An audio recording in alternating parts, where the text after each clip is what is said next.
অপরাধ ট্রাইব্যুনাল 2-এ আজকে জুলাই গণঅভ্যুত্থান চলাকালে যাত্রাবাড়িতে ইমাম হোসেন তাইম নামে এক কিশোরকে পুলিশ কর্তৃক গুলি করার মামলার দিন ধার্য ছিল।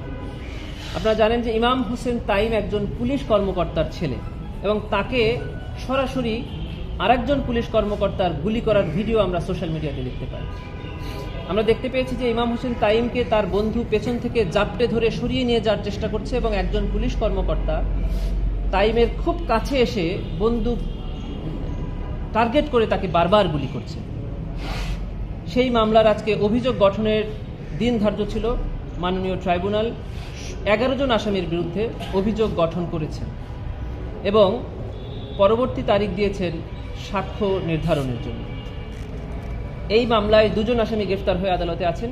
2 জন আসামি আদালতে তাদের নির্দোষ দাবি করেছেন। অতএব এই মামলার পরবর্তীতে সাক্ষ্য গ্রহণ হবে। কয় তারিখ?